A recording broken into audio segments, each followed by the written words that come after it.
네, 오늘 본문 말씀을 가지고 인생의 주와 목적이라는 제목으로 함께 말씀을 나누겠습니다. 우리 말씀 나누기 전에 같이 한번 옆에 계신 분들에게 이렇게 인사했으면 좋겠습니다. 옆에 계셔 주셔서 감사합니다.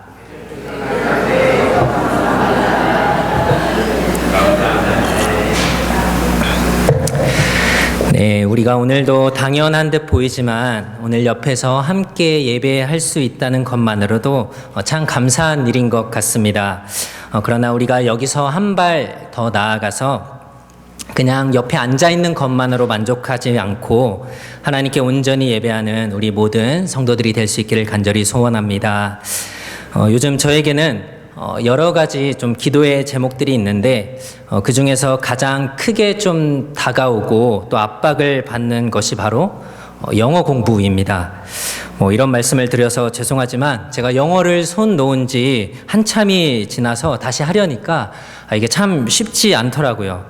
아직은 젊은 제가 여기 계신 분들은 저보다 훨씬 더 먼저 이런 일들을 겪으셨을 것 같은데, 그래서 이제 유튜브를 통해서 영어 공부하는 법들도 이것저것 좀 찾아보고, 또 ESL도 다니면서 또 어떤 분들이 미국 드라마를 보고서 그대로 따라하면 또 좋다고 해서 이제 쉐도잉이라는 것도 하면서 해보고 있는데, 이게 참 만만치 않습니다. 그러다가 얼마 전에 이 유튜브의 영상을 보다가 이제 영어 문장을 어떻게 만들어내는지 이 구조의 중요성에 대해서 알려주는 영상을 이제 보게 됐는데, 주어가 무엇인지 먼저 찾아내고, 그 다음에 동사가 뭔지, 그리고 목적어가 뭔지, 그 다음에 나오는 전치사나 이런 것들을 이제 뒤에 붙이면 된다는 사실은 아주 기본적인 그런 내용들이었는데, 내가 이걸 놓치고 있었구나 라고 또 깨닫게 되는 시간이 있었습니다. 물론 이것만 한다고 이 영어가 잘 되는 건 아니겠지만, 그래도 기본을 잘 잡고 간다면 딴 길로 우리가 헤매지 않고 갈 수 있는 것은 분명한 것 같습니다. 오늘 설교의 제목이 아까 말씀드렸지만 뭐라고 되어 있죠? 인생의 주어와 목적. 네, 약간 영어 문법 설명하는 것 같이 이렇게 오늘 말씀을 좀 제목을 정해봤는데, 원래는 이제 이 뒤에 동사도 들어가고 막 쭉 들어가야 되는데, 그렇게 하면 주복하니 모자랄까봐 이제 줄여서 그냥 이렇게만 해봤습니다. 같이 따라해 주시겠습니까? 인생의 주어와 목적. 네, 너무나도 당연히 여기고 우리가 자주 들어왔던 아마 말들일 것입니다. 우리가 그러나 이것을 놓친다면 하나님이 우리를 만드신 인생의 방향과 그리고 그 목적이 전혀 엉뚱한 곳으로 향할 수밖에 없기 때문에 우리가 오늘 말씀을 다시 한번 기억하면서 우리가 하나님께서 우리를 향한 그 인생의 목적과 또 우리의 인생의 주인이 누가 되어야 하는지를 다시 한번 살펴볼 수 있기를 원합니다. 오늘 요셉이라는 우리에게 너무 익숙한, 너무나도 잘 알고 있는 이 한 사람을 통해서 하나님께서 우리의 인생을 어떻게 이끌어 가시고 또 우리의 삶의 목적이 어디에 있어야 하며 또 무엇을 하며 살아야 할지를 보여주고 있는 것 같습니다. 성경은 구약 성경 창세기의 시작에서부터 그리고 신약 성경의 마지막인 요한계시록까지 분명한 목적을 가지고 기록이 되어 있습니다. 하나님께서 그 백성을 구원하시겠다고 약속하신 그 언약을 이루어가는 이야기로 성경은 가득 채워져 있습니다. 천지창조를 통해서 시작된 이 하나님의 주권에 대한 이야기가 이제는 인간의 타락으로 인하여서 하나님은 마치 실패한 것처럼 보이고 인간에게는 더 이상 소망이 사라진 것처럼 보이지만, 하나님은 오직 하나님의 영광을 위하여서 친히 그 사랑하는 백성들을 구원하고자 하는 이 신실함을 아브라함이라는 한 사람을 통해서 약속하시고 또 그 후손들에게 영원히 그 언약이 미치게 될 것임을 보여주셨습니다. 제가 이제 우리 아동부 아이들에게 요즘에 이 창세기의 말씀부터 그래서 하나님의 언약과 약속에 대해서 이렇게 말씀을 가르쳐 주고 있는데, 우리가 이번에 신년 40일 동안에 이 특별 새벽 예배를 하면서 신약 성경 전체를 주제와 또 내용들에 따라서 우리가 다 읽어보는 시간들을 가졌는데 저에게는 정말 유익한 시간이 되었던 것 같습니다. 27권의 신약 성경이 일관되게 이 하나의 포인트를 향해서 나아가고 있구나.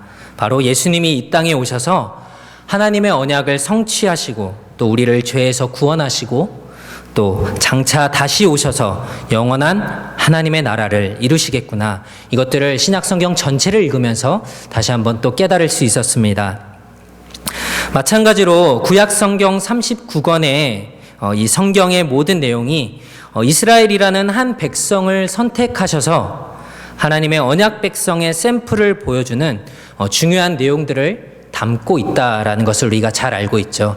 그러니까 하나님께서 이 이스라엘 백성을 택하신 이유가 하나님을 사랑하는 백성들은 이렇게 살아야 된다라고 보여주는 샘플이 바로 이스라엘이었다는 것입니다.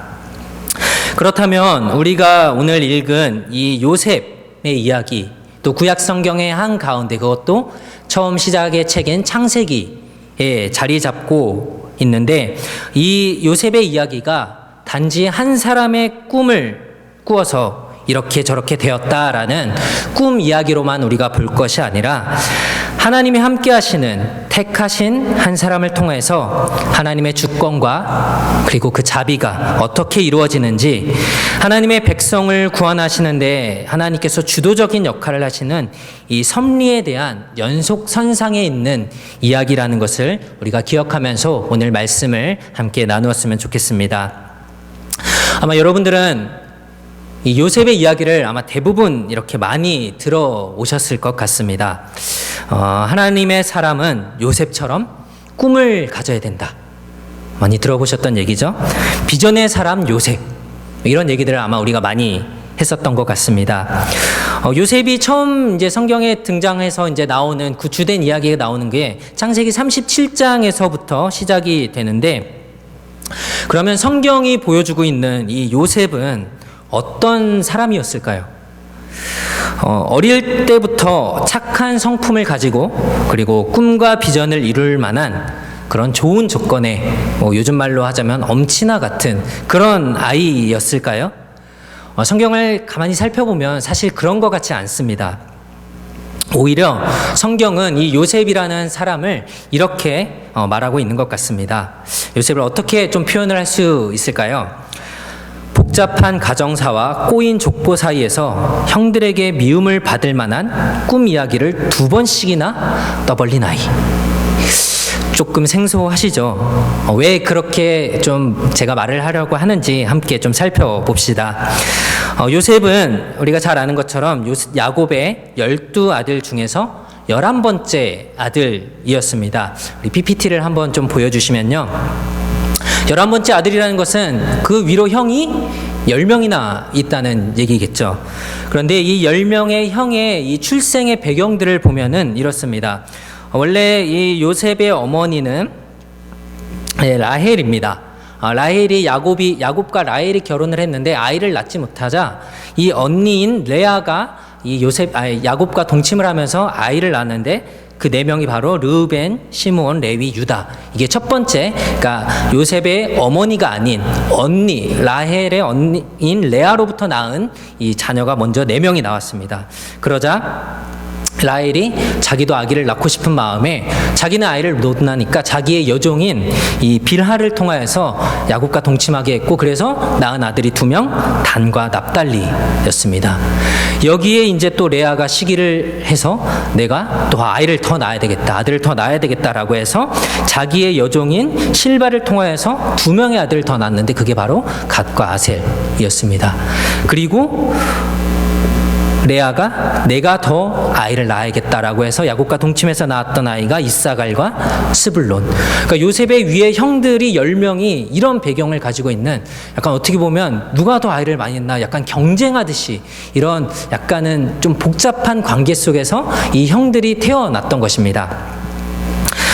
그러다 보니까 이 요셉의 형들 가운데서 이 드디어 이제 라헬이 원래 야곱의 본처인 라헬을 통하여서 요셉이 태어났을 때에 얼마나 야곱과 라헬이 이 요셉을 이뻐했을까요? 이거는 뭐 말로 하지 않아도 아마 다 아실 것 같습니다. 그런데 요셉도 아마 자신이 이렇게 부모님에게 예쁨을 받는 이 사실을 분명히 알고 있었을 것입니다. 왜냐하면 아버지가 요셉에게 옷을 입혀줬는데 어떤 옷을 입혀줬냐면 성경에는 채색옷이라고 되어 있죠. 그러니까 이 채색옷은 일하는 사람들이나 평상시에 입는 옷과는 분명히 구별되는 그 당시에 입었던 조금 특별한 옷이었음이 분명합니다. 그러니까 아버지가 형들과는 다르게 자기에게는 좀 더 특별한, 더 화려한 이런 옷을 입혀줬다는 것을 요셉이 분명히 알고 있었기 때문에 부모님이 나를 좀 특별하게 여기는구나, 이것들을 아마 알고 있었을 것이라는 겁니다. 저는 아직 자녀가 없어서 잘 모르겠지만 이제 많은 부모님들이 이렇게 얘기하는 것들을 자주 들었는데, 자녀들이 이제 뭐 2명, 3명, 여러 명이 있어도 그 중에서 특별히 이쁜 아기가 있더라 라는 얘기를 자주 하시더라고요. 여기서 고개를 끄덕이시면 안 됩니다. 네. 그냥 속으로만 대답하세요. 네. 이제 그런 자녀들에게는 이제 반찬도 맛있는 거 하나 더 밥그릇에 얹어주고, 또 옷도 이쁜 거 더 사주고 싶고, 뭐 이런 마음들이 생길 수 있겠죠. 요셉이 지금 이런 대우를 받았던 겁니다. 이스라엘은 원래는 장자가, 그러니까 첫째 아들이 모든 권한과 복을 다 물려받아야 되는데, 그 전에는 이제 언니고 또 종들의 아들들이 태어났지만 이제는 정말 본처의 아들인 요셉이 태어나면서 지금 이것들이 굉장히 좀 복잡한 상황이 되어져 버린 것입니다. 그리고 두 번째로 거기에 요셉은 이 자기가 꾸었던 꿈에 대해서 늘 마음에 품고 내가 이 꿈을 이루기 위해서 열심히 이렇게 해야겠다라고 노력했던 것이 아니라는 것입니다. 37장에 요셉이 꿈을 꾸었다라고 하는 이 문장의 내용들이 나오고 있는데, 여기서 꿈이라고 사용된 히브리어 단어가 이 하람이라는 단어가 사용이 됐습니다. 그런데 이 구약 성경에 어디서도 이 하람이라는 단어가 우리가 흔히 말하는 비전, 어떤 목표, 성취, 이런 단어로 한 번도 사용된 적이 없다는 것입니다. 그냥 우리가 잠잘 때, 밤에 잘 때 꾸는 꿈, 단지 그것만을 말하는 단어가 바로 이 하람이라는 단어입니다. 제가 여행을 굉장히 좋아하는데, 이 결혼 전까지에 저는 아시아 국가들, 뭐 일본이나 중국이나 필리핀이나 이런 나라들밖에 이제 여행을 가보지 못했습니다. 그러다가 이제 결혼을 한 후에 한번 유럽으로 여행을 갈 기회가 생겼었는데, 이 유럽으로 여행 갔던 게 너무 좋았는지 한국으로 다시 돌아와서도 잠을 자는데 계속 유럽에 있는 꿈을 꾸는 거예요. 사진을 하나 보여주시면 이런 성당에, 엄청 화려하고 이런 멋진 성당에 계속 꿈에서 계속 찾아가는 거예요. 성당에 가고 또 이 광장에 가서 또 구경을 하고, 이 유럽의 그 멋진 그 양식, 그 건물들 있지 않습니까? 계속 꿈에, 제가 유럽에 있어서 그런 꿈들을 꾸고 있는 거예요. 바로 이 하람이 바로 그냥 우리가 평소에 꾸는 이 꿈이라는 단어라는 겁니다. 그런데 만약에 제가 이 꿈을, 제가 꾸었던 이 유럽에 맨날 있는 꿈을 비전으로 제가 받아들였다면 지금 저는 캐나다에 없고 아마 유럽으로 가 있었겠죠. 그런데 그렇지 않다라는 겁니다. 물론 하나님께서 꿈을 통해서 하나님의 뜻을 이루어 가시는 경우들도 분명히 있습니다. 그러나 이번에 이 요셉에게 있어서는 이 꿈이 어떤 비전으로 삼거나 이루어야 될 목표라고 보기는 사실 좀 어렵다는 것입니다. 우리가 대신에 오늘 요셉의 이야기에서 조금 주목하고 싶은 것은, 하나님께서 이 모든 일을 주관하시고 또 계획하시고 그것을 이루시는 분이시다라는 것을 우리가 더 주목해 보길 원합니다. 요셉이 애굽으로 팔려간 이 39장의 내용들에서 이런 것들이 좀 자주 반복되면서 나타나고 있습니다. 요셉이 이제 애굽의 종으로 팔려가서 군대 장관 이 보디발의 집에 종으로 팔려가게 됐는데, 요셉이 이 집에 오게 된 이후부터 그 집의 일들이 잘 되기 시작하는 거예요. 성경의 표현대로라면 형통하였더라라고 성경은 말씀을 하고 있죠.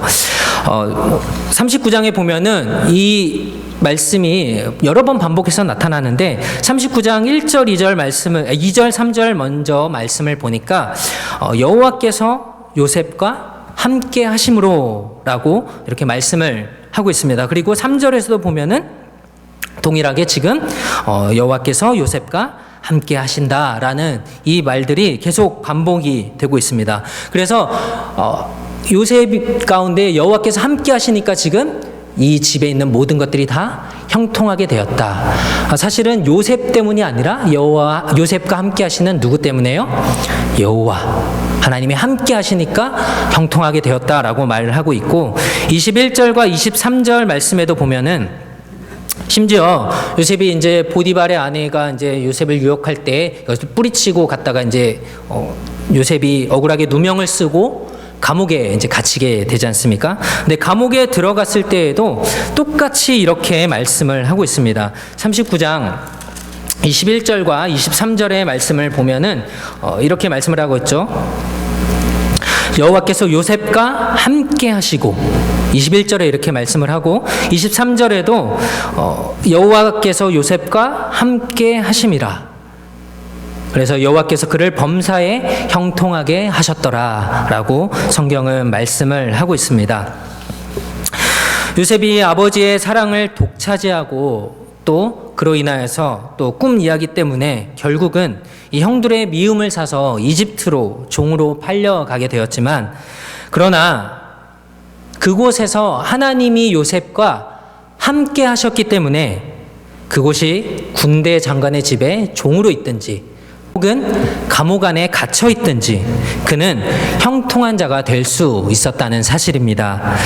우리는 때로는 이 진리를 잊어버린 채 나 스스로가 무엇을 노력을 해서 무언가를 꿈꾸고 이루어야 한다라는 이러한 강박관념 같은 것에 우리가 사로잡혀 있을 때가 참 많습니다. 하나님이 나와 함께하는 것보다 이 세상이 말하는 성공과 가치, 이것들을 더 중심에 두고 우리가 살아갈 때가 많은 것 같습니다. 그러나 분명한 것은 내가 무엇을 하고 또 내가 어떻게 했기 때문이 아니라 바로 하나님이 우리의 삶의 주권자가 되시고 하나님과 함께하는 삶이라면, 즉 하나님이 우리 인생의 주어가 되신다면 우리의 삶은 전혀 달라질 것입니다. 죄송하지만 한 번만 따라해 주시겠습니까? 하나님을 주어로 삼읍시다. 네. 하나님을 우리의 인생의 주어로 삼을 때 우리의 인생이 완전히 달라질 수 있다는 것입니다. 저는 대학을 졸업한 직후에 이제 2007년부터 2년 반 동안 중국의 산동성이라는 곳에서 한 선교사님을 도와서 2년 반 동안의 단기 선교 사역을 했었던 적이 있었습니다. 그러나 제가 중국으로 가기 전까지 제 삶의 주어는 나였던 것 같습니다. 대학교 때 이제 찬양 동아리 활동을 하면서 이제 리더를 맡아서 찬양 인도를 하는 가운데에 이제 전국에 이제 여름 겨울이면 한국에서는 이제 청소년 캠프들이 많이 열리게 되는데, 그 캠프에서 이제 찬양팀으로 좀 섬겨달라는 이제 그런 제안이 와서 저희 팀이 같이 그 청소년 캠프를 섬기게 되었고, 이제 찬양 인도만 하는 것이 아니라 또 거기서 인정을 받아서 이제 그 청소년 단체의 간사로 이제 섬길 수 있게 되었습니다. 그 당시에 이제 저희가 섬기던 그 청소년 캠프에 여름이면 5,000명 정도, 겨울에는 한 3,000명에서 4,000명 정도가 모이는, 1년에 한 7, 8,000명 정도가 모이는 그런 캠프였고, 그래서 그 캠프에 이제 담당 디렉터로 또 찬양 인도자로 이제 제가 섬길 수 있었습니다. 이제 대학교 4학년 때 이제 다른 학생들은 뭐 지금도 그렇겠지만 취업 때문에 스펙을 쌓는다고 또 학점을 관리한다고 굉장히 좀 바쁘게 분주하게 보내야 하는 때인데, 저는 이제 이미 그 청소년 단체의 간사로 이제 졸업 후에도 계속 섬길 수 있게 되어서 이제 4학년 2학기 때는 아예 학교에 이제 취업계를 내고서 학교에 나가지 않고 이제 시험만 그냥 치고서 이제 아예 그 사무실로 출근을 하는 그런 상황 가운데 있었습니다. 그러니까 뭐 저는 졸업을 하더라도 취직 걱정할 거 없이 안정되고 또 사람들에게 인정받는 그런 자리에 있게 될 예정이었죠. 사람들에게는 이렇게 얘기를 했던 것 같습니다. 다 하나님이 하신 일이다. 다 하나님이 영광 받으시는 거다. 나는 순종한 것밖에 없다. 라고 이야기를 하였지만 내심 속으로는 내가 그래도 능력이 있으니까 이렇게 된 거지. 뭐 이 정도면 나는 좀 그래도 괜찮은 사람 아닌가? 라는 이러한 자만한 마음과 또 이기적인 저의 자아가 가득했었습니다. 그러다가 대학 졸업을 앞둔 어느 날 5박 6일 동안 이제 총체적인 복음을 듣는 어떤 집회에 참석할 기회가 있었는데 그 집회 가운데서 하나님이 주어가 되지 못한 저의 모습을 하나님께서 철저히 깨닫게 하시고 또 깨트리시고 그것들을 생각나도록 하셨습니다. 내가 원하는 대로 가고 싶었던 길들 또 내가 다 이루어냈다고 생각했던 것들을 하나님께서 철저히 꺾으시고 또 다 내려놓도록 하셨습니다. 그리고 조용히 그 다음엔 그러면 하나님 제가 어떻게 해야 할까요? 기도하는 가운데 선교직 가운데 원래 꿈꾸고 기도했던 선교의 마음을 하나님께서 다시 깨닫게 하시고 이제 2년 반의 시간을 중국에서 이제 보내게 되었던 것입니다. 중국에서도 사실은 한국에서 유학을 온 이제 유학 청소년들, 유학생들을 이제 섬기는 일들을 맡았었는데 굉장히 좀 말썽을 부리는 아이들도 많았고 그래서 하루라도 좀 잠잠한 날이 없었던 것 같습니다. 그래서 처음에는 하나님 저를 왜 이곳에 도대체 보내셨나요? 제가 왜 여기에 있어야 합니까? 라는 그런 불평 섞인 마음들도 조금 있었지만 지금 돌아보면 하나님께서는 여전히 하나님의 목적과 하나님의 계획이 있으셔서 저를 그 자리에 두셨다는 것들을 깨닫게 되었습니다. 그래서 이제 중국에서 돌아와서 이제 신학대학원에 들어갔고 이렇게 저는 목사가 될 수 있었습니다. 신약 성경의 27권 중 절반에 가까운 13권을 기록한 이 사도 바울은 전도 여행을 하는 가운데 이 서바나, 성경에서는 서바나라고 되어 있지만 스페인, 지금으로 스페인이죠. 스페인을 향해서 그가 복음을 전하러 가기를 원했습니다.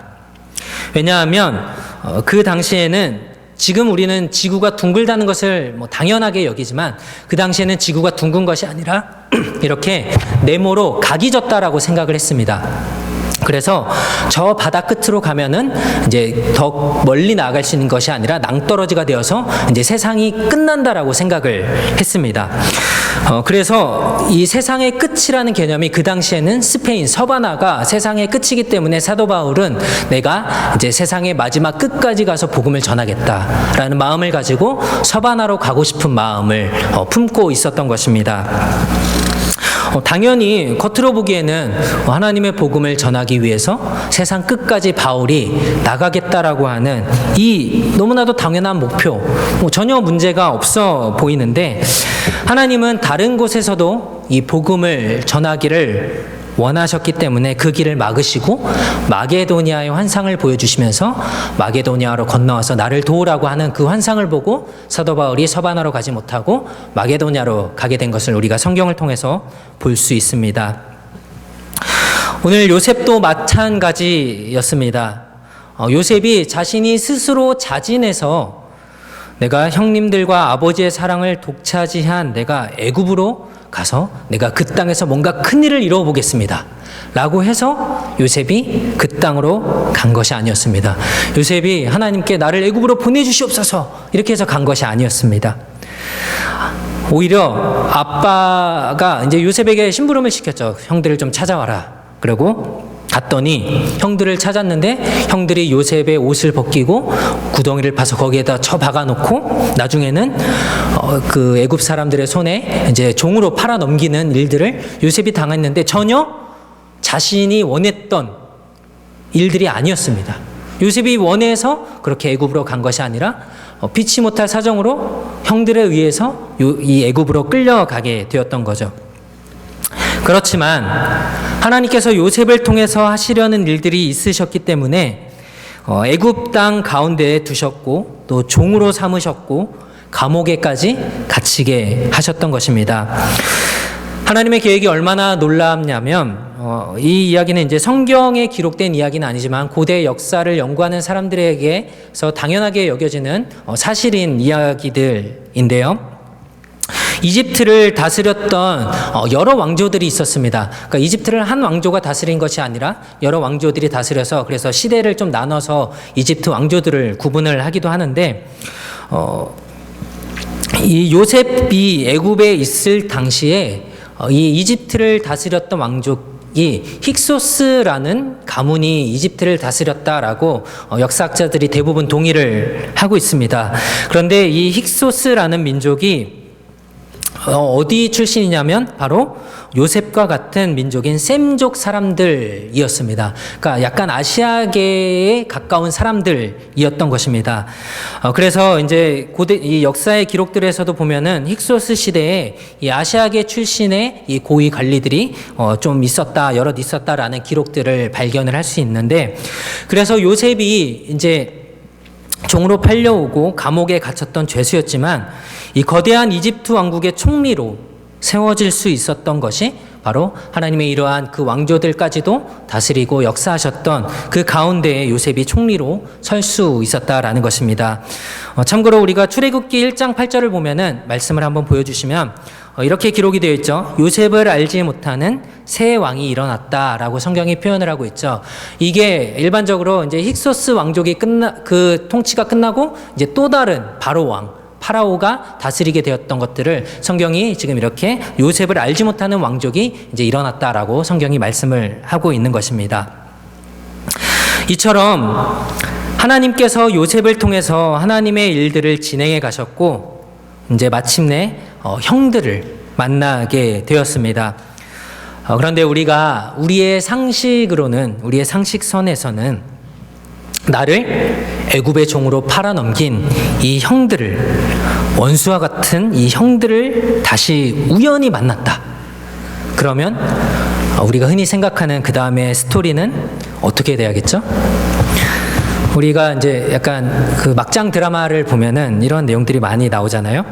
이제 형들을 이제 만났는데 모른 척을 하는 겁니다. 형들이 이제 모른 척하고 몰래 불러서 이제 좋은 음식들을 대접해 줬는데 거기다 이제 수면제를 타는 거예요. 수면제를 타가지고 그들이 잠들었을 때 이제 요셉 자신이 당했던 것처럼 형들의 옷을 다 벗깁니다. 다 벗겨고 이제 거기에 고문을 이제 깨어나면 고문을 가해가지고 이 평생 옥에 가둬놓든지 아니면 자기처럼 똑같이 다른 나라의 종으로 팔아 넘겨야죠. 그렇죠? 이래야 우리의 마음이 좀 시원하지 않습니까? 그렇죠? 이게 우리의 마음은 그래요. 나를 팔아 넘긴 이 형들을 우연히 만났어. 이 원수 같은 것들, 나를 이렇게 힘들게 만들었던 이 형들. 그런데 오늘 성경의 말씀을 보니까 요셉은 그렇지 않았습니다. 양식을 구하러 온 이 형들을 요셉이 만났는데 이 창세기 42장 9절의 말씀을 보면은 이렇게 기록이 되어져 있습니다. 요셉이 그들에게 대하여 꾼 꿈을 생각하고, 요셉이 형들을 만나고 나서야 내가 이런 꿈을 꾸었었지. 두 번의 꿈, 이 볕단과 별들이 절했던 그 꿈들을 형들을 만나고 나서 생각을 하게 된 겁니까? 그러니까 아까도 말씀드렸던 것처럼 요셉이 사실 이것을 계속 품고 기도하고 있었던 게 아니라는 거예요. 형들을 만난 다음에 그제서야 그들에 대해서 꿨던 꿈이 생각났다라고 성경은 말씀을 하고 있습니다. 그러나 그 꿈을 생각하고 난 뒤에 요셉은 이렇게 고백을 합니다. 하나님이 이 일을 행하셨구나. 그래서 형들이 동생인 베냐민을 다시 데리고 오고 나서야 오늘 이제 우리가 함께 읽었던 45장에서 자신이 누구인지를 형들에게 그 정체를 밝히게 됩니다. 요셉이 자신이 형들의 동생이다라는 것들을 밝혔을 때 요셉도 형들이 설마 자신들에게 이렇게 곡식을 꾸러 와서 만나게 될 거라고 생각도 못했지만 형들은 얼마나 더 놀랬을까요? 그렇죠? 자기가 팔아 넘겨서 죽었는지 살았는지도 모를 이 동생이 애굽의 총리로 이렇게 있을 줄은 아마 상상도 못했을 것입니다. 얼마나 황당했을까요? 총리가 갑자기 요셉이 형들 앞에서 엉엉 울더니 우리 아버지는 살아계시냐고 물어보는 거예요. 자기 아빠가 살아있는지 형들이 어떻게 알겠어요? 근데 알고 봤더니 요셉이 이 형들의 동생이었던 겁니다. 그래서 45장 3절에 형들이 그 앞에서 놀라서 대답하지 못하더라라고 성경이 말씀하고 있는데 당연한 반응이었겠죠. 영어 성경에서 보니까 놀라다라는 이 당황하다라는 단어를 디스트레스라는 단어를 쓰면서 좀 더 심한 이 비탄하다, 비통하다, 고통스러웠다라는 표현을 사용을 하고 있습니다. 형들이 정말 그렇게 느낄 수밖에 없었겠죠. 그러나 이 요셉의 다음 말은 형들에게 그리고 이 성경을 읽는 우리에게도 굉장한 충격을 주고 있습니다. 5절 중반의 말씀을 우리가 함께 좀 읽어봤으면 좋겠습니다. 앞에 PPT 말씀을 우리 45장 5절 말씀 같이 읽겠습니다. 시작.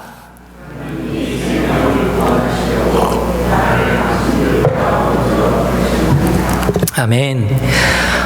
요셉을 통한 이 하나님의 계획과 목적이 지금 오늘 이 45장 5절 말씀에 분명하게 드러나고 있습니다. 이 문장을 보니까 이 문장의 주어가 누구죠? 한번 찾아보시겠습니까? 주어가 누구죠? 하나님이. 요셉이 꿈을 꿔서 꿈을 이루기 위해서 요셉이 스스로 해온 것이 아니라 하나님이 이렇게 행하셨다라고 말씀하고 있습니다. 그 다음에 이 목적이 하나님이 왜 이렇게 하셨는지 목적이 나오고 있습니다. 그 다음에 목적이 나오죠. 무엇을 위해서? 생명을 구원하시려고. 요셉을 총리가 되도록 한 것, 요셉이 총리의 자리에 오른 것이 사람들에게 절을 받고 사람들에게 칭찬을 받고 싶어서 이 꿈을 위해서 내가 이 자리에서 군림하고 호의호식하기 위해서 그 자리에 있는 것이 아니라 바로 생명을 구원하기 위해서 하나님이 그 삶을 그렇게 두셨다라는 것입니다. 식량이 없어서 죽게 된 그 가족의 삶을, 그리고 수많은 사람들, 양식이 없어서 죽게 된 수많은 사람들을 구원하기 위해서 하나님이 그 자리에 있게 하셨다는 것입니다. 그리고 또 이제 마지막에 보면 동사가 나오고 있죠. 따라해 주시겠습니까? 보내셨다. 자, 하나님이 생명을 구원하려고 요셉을 보내셨다라고 오늘 성경은 말씀합니다. 요셉의 입장에서는 보냄을 받은 거겠죠. 하나님은 요셉을 통해서 인생의 주인이 누가 되어야 하는지, 또 인생의 목적이 무엇이어야 하는지, 또 우리의 삶 가운데 우리가 어떻게 무엇을 행해야 하는지를 분명히 오늘 말씀을 통하여서 보여주고 계십니다. 그러나 이것은 비단 요셉만이 아닐 것입니다. 하나님께서 고통받는 백성들을 구원하기 위해서 사사들을 보내셨던 것처럼, 또 다윗을 비롯한 수많은 이스라엘의 왕들을 보내서 그 백성을 구하셨던 것처럼, 그리고 마침내는 하나님께서 예수 그리스도를 우리 가운데 보내주셔서 우리에게 생명을 주셨던 것처럼, 그리고 예수님 이후에 그 제자들을 보내셔서 스데반을 보내신 것도 다 하나님께서 이 목적들을 이루기 위해서 하나님이 행하신 일들이라는 것입니다. 하나님이 생명을 구원하시려고 보내셨다. 우리가 이것들을 기억할 수 있기를 원합니다. 하나님이 여러분의 인생을 주관하고 계심을 여러분들 믿으십니까? 그리고 그 하나님이 주어가 되어서 여러분들은 살아가고 계십니까? 우리가 오늘 이 요셉을 통해서 하신 이 하나님의 일들을 보면서 하나님께서 우리를 이곳 먼 땅 캐나다 땅으로 보내신 분도 그럼 당연히 누가 이렇게 우리를 이곳 가운데로 보내셨을까요? 당연히 하나님이 하신 것이겠죠. 그러나 그 다음도 중요한 것 같습니다. 우리가 이 땅에 하나님께서 보내셨다라는 것들은 알지만 그 다음에 그러면 우리가 무엇을 이곳 가운데서 해야 할까요? 바로 생명을 구원하는 일이 되어야 할 줄 믿습니다. 아마 많은 분들이 각자의 나름의 계획과 또 인생의 목적을 설계하고 먼 이곳까지 오셨을 것입니다. 그것이 쓸모없는 것이거나 필요 없다고 말하려는 것이 아닙니다. 그러나 하나님께서 예수 그리스도를 우리에게 내어주시기까지 우리를 사랑하시고 구원하시고 우리에게 생명을 주신 것은 이것들보다 더 큰, 더 궁극적인 하나님의 목적을 이루라고 우리를 만드시고 구원하시고 우리를 이 땅 가운데 두신 줄 믿습니다. 그래서 예수님도 이 세상을 떠나면서 마지막에 이렇게 말씀을 하셨죠. 너희는 가서 모든 민족을 제자로 삼아라. 그들에게 예수 그리스도를 통한 새로운 생명을 그들에게 주어라 라고 말씀을 하셨던 것 같습니다. 하나님께서 이 생명을 구원하는 일을 저와 여러분들을 통하여서 이 땅 가운데서 이루게 하실 줄 믿습니다. 우리가 이 땅에서 살아가는 일들이 참 쉽지 않고 어렵지만 그러나 더 큰 궁극적인 목적, 누가 우리를 이곳 가운데 보내셨고 우리를 통해서 하나님이 무엇을 원하시는지, 하나님이 생명을 구원하시려고 요셉을 보내셨던 것처럼 우리를 이 땅 가운데 보내셨고 우리를 이 시온성교회로 보내주셨고 우리를 모이게 하신 줄 믿습니다. 사랑하는 성도 여러분, 우리에게 주어진 삶의 여러 가지 일들이 참 많고 또 그 무거운 짐들을 다 감당하며 살아가는 것들이 참 쉽지 않습니다. 그러나 우리가 하나님이 우리를 만드신 그 목적을 먼저 기억할 때 힘을 주시는 분도 하나님이시고 그것들을 이루어 가시는 분도 하나님이심을 우리가 기억하면서 하나님이 우리의 인생의 주어가 되시고 우리의 목적이 되시고 또 우리를 움직이시는, 우리를 보내시는 분이심을 늘 기억하며 살아가는 저와 여러분들이 되기를 간절히 소원합니다.